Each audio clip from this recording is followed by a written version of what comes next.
Hey everybody, welcome back to Beer Time with Big Bird, that wonderfully wacky show where once a week we sit down, crack open a brand new beer that we've never had before. We do a taste test, we smell it, we do the whole 9 yards, and then I talk about it for a little while, plus anything else that's on my mind. As per the usual arrangement, my name is Colin and I will be your host and guide through our Beer Time adventure. Now, today we're going to be kicking off a small series of episodes that we're going to do for the roughly the month of July, and this is because I am going on a sober kick for 30 days. No particular reason other than the fact that I feel like every now and again one should do that. And thanks to this wonderful age of modernity that we live in, there are a lot more non-alcoholic craft beer selections than there ever used to be. And I have yet to crack open one, although from the research I've been doing, I'm actually very excited about this. I have dabbled in the art of the O'Douls and the Beck's Non-A and all the big kind of big name non-alcoholic beers that generally taste like crap.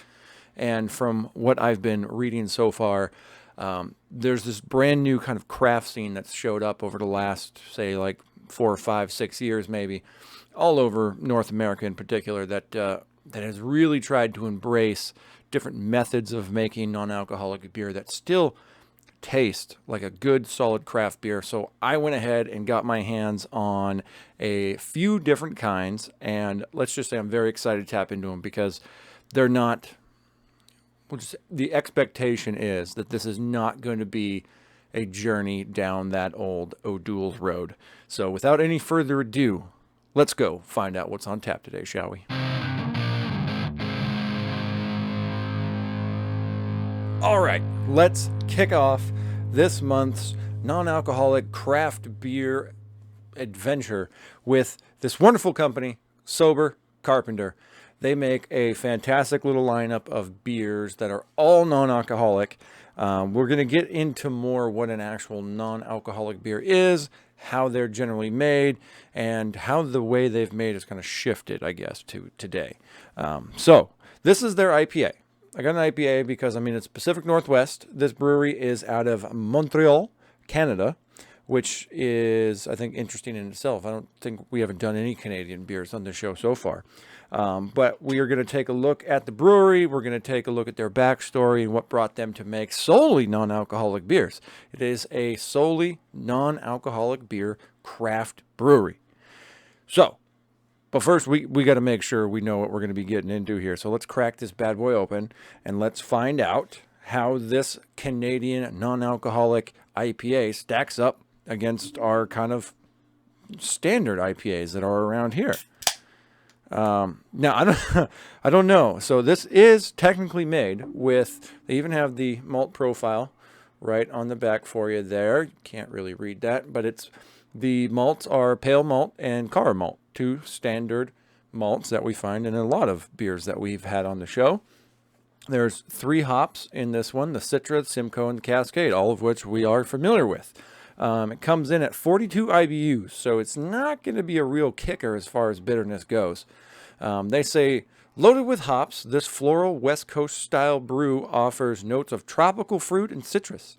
Its sustained and balanced bitterness allows for a crisp finish that will have you coming back for more. Yeah, we'll see about that. We'll see about that, Sober Carpenter. So without any further ado, let's kick off our terrible pours.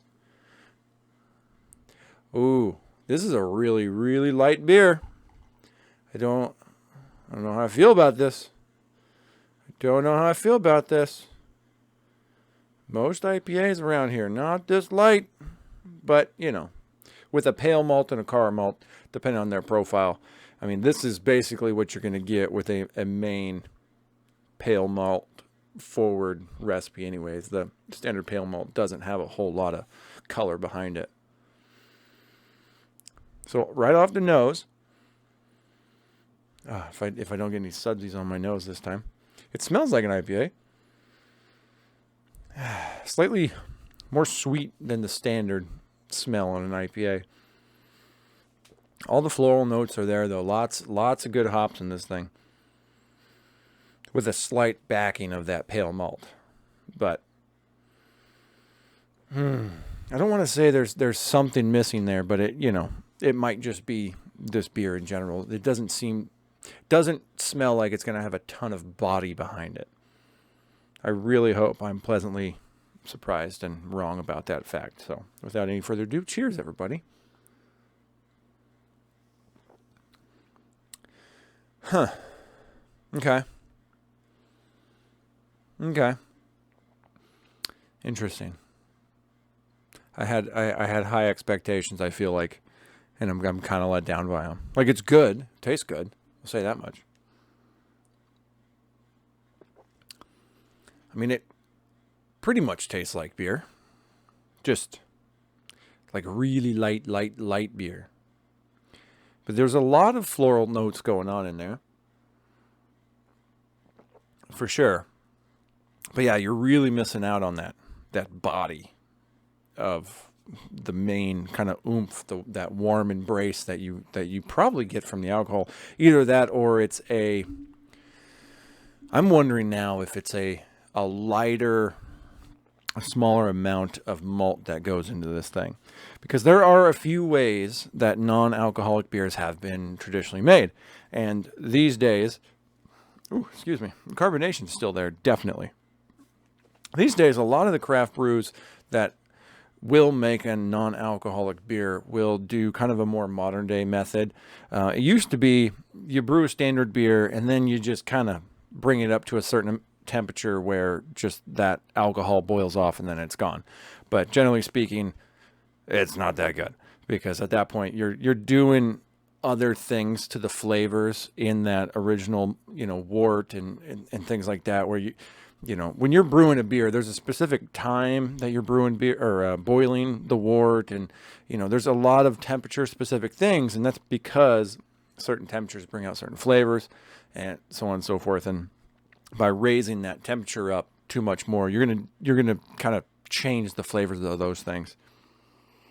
I mean, don't get me wrong, it tastes good.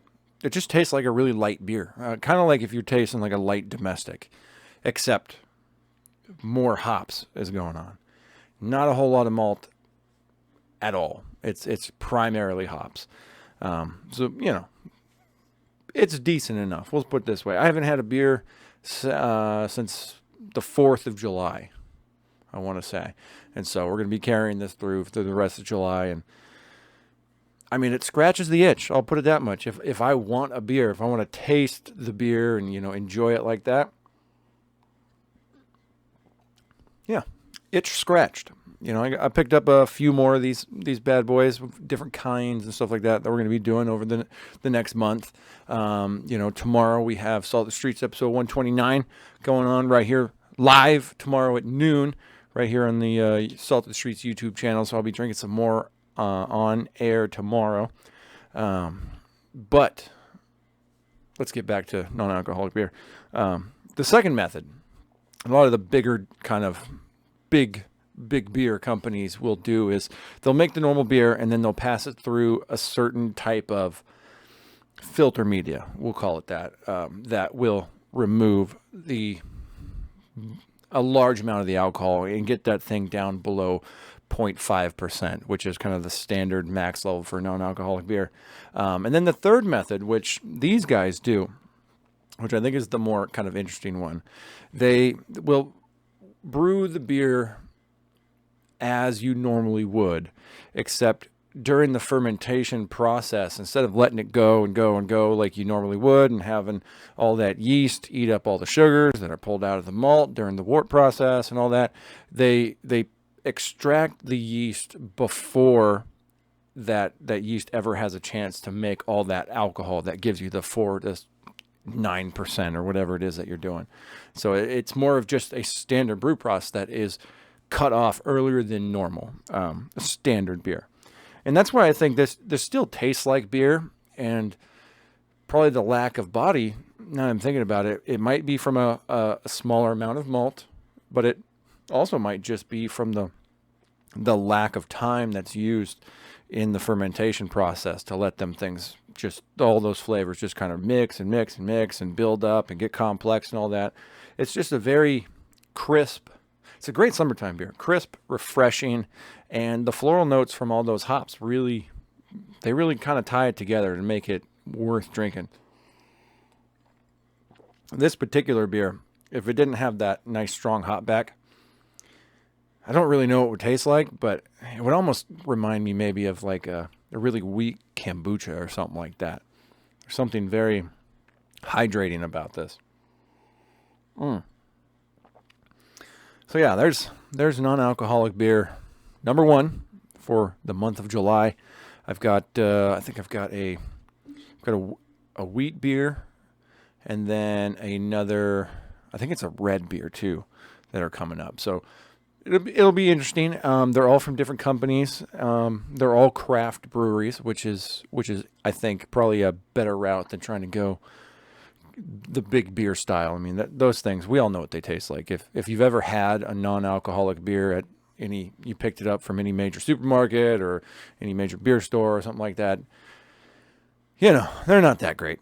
They're nowhere near as good as this. So without any further ado, let's go ahead and talk a little bit about the actual brewery and the brewery story and what got these people into making non-alcoholic beer. All right, welcome everybody to the Sober Carpenter Non-Alcoholic Craft Beer Brewery. Their website, let's go ahead and check them out. Products, first right off the bat, there's their Session IPA. They have a blonde ale, an IPA, a white, and an Irish red. From this particular company, all I picked up today was the IPA. And, it says, characterized by floral, fruity, citrus-like hop character. The IPA beer style is all about hop flavor, fresh aroma, medium carbonation, and perfect dry finish. Well, I'm not going to lie, they did kind of nail that. That's when they talk about that malt profile, they really nailed that. Food pairings, salty, fried, and spicy foods. Yeah, for sure. I could definitely do that. So their story. Sober Carpenter is a non-alcoholic craft beer brewery created by two brothers. Passionate about beer for many years, they began trying their hand at craft brewing in their parents' basement, experimenting with recipes and perfecting their style. Years later, after having brewed and tasted a wide range of beers, their passion remained though their lifestyle had changed. After starting their own families, they wanted to keep their social life active while reducing their alcohol consumption. It was only natural they would turn to non-alcoholic beer. Unfortunately, after several searches, they realized that the current offerings were very limited. Hashtag fact check true. And not to the standards that they expected in taste and mouthfeel after years of consuming craft beers. Yeah, that's got to be tough to match. That's when they decided to start Sober Carpenter with a range of non-alcoholic beer so good that you won't have to compromise on taste if you also want a healthier lifestyle. So good that you'll forget it's non-alcoholic. Well, I don't know about that, but either way, it's a really, really cool idea, and I like the fact that they put their passion behind their craft while still having a healthy focus on where they want to be and the service they want to provide in the non-alcoholic beer world. So shout out to them, man. I like it. It's real good stuff. If this is what you're into or it's what you want to get into, I would highly recommend checking them out. Look at that, right on their shop store. You can go ahead and buy these all online from the looks of it. But they even have a de-alcoholized craft cider, which I think is very interesting. If you're a cider lover, we haven't done any ciders on the show, but it is something that it's a service they offer. So if that's your deal, go check them out. Get online today. All right, so there it is. That was the Sober Carpenter non-alcoholic craft beer brewery. It's a mouthful. Once you add in non-alcoholic to the craft beer brewery, it's a lot, man. But hey, I like this beer, non-alcoholic beer. It's still technically beer. It just hasn't really gone through the exact same fermentation process. So it's still beer, damn it, and it's good for I think what it is. Yeah, it scratches all the right places. We'll put it that way. And I think this is probably relatively unfair to these guys. We might have to get another one of their other beers and give them another shot because this being our first non-alcoholic beer experience, I don't think my palate was really prepared for what I got. I didn't really know what to expect, really. I think I might have set my bar a little too high and expected something totally different. So my initial reaction was probably not the greatest. So I'm really hoping that my palate will have adjusted as we go forward through the rest of July, and we'll get into some other breweries and see, kind of look at the differences there, and hopefully we'll get into some really interesting things as we go forward. We've got a good variety of non-alcoholic beers coming up. So I have a feeling that the flavor differences are going to be much more subtle than in kind of your standard beers. Mostly because of that adjusted fermentation process. I think there's so much going on in the flavor world at that point that it really kind of, it sounds so reductive every time I say this, but everything's real subtle. Everything's real subtle. But it's summertime, the sun's out, and this is a perfect way to drink beer while you're working out in the yard and you're sweating and have a good time without getting all, nobody wants a 7% IPA when it's, 90 degrees outside and you've been sweating, working out in the yard all day. That's too much. And you don't want to have a light domestic. I mean, maybe you do. That's about the best time for it, as long as they're ice cold, delicious. But I would take this over that pretty much any day. This has just got much more flavor to it while still being light and refreshing. So anyways, there it is. If you guys are at all interested in news, politics, the goings on of the world, culture, make sure to tune in tomorrow right here on the Salted Streets YouTube channel for Salted Streets Podcast, episode 129. We got a fantastic guest coming in, a good friend of my co-host, Donovan. It's been around for a long time. He's making an epic journey into the studio tomorrow, so it's going to be a great time. We've got a lot of good stuff to talk about, going over some Supreme Court decisions that have come out, and a lot of different interesting topics. So if you're at all interested, make sure to turn that notification bell on right now. Make sure to give this video and all of our other videos likes and comments down below. Speaking of comments, have you ever had a non-alcoholic beer experience? What was it? What did you drink? And why were you drinking it? I'm really interested.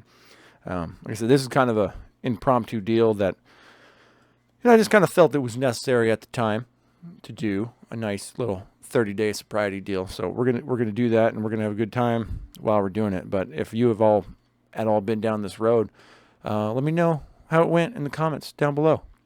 And I hope to see you guys next week. Happy 4th of July, belatedly, to everybody. Hope everybody had a fun, safe time. And we'll see you right here next week. Cheers. Welcome to the salt of the streets, coming at you every week.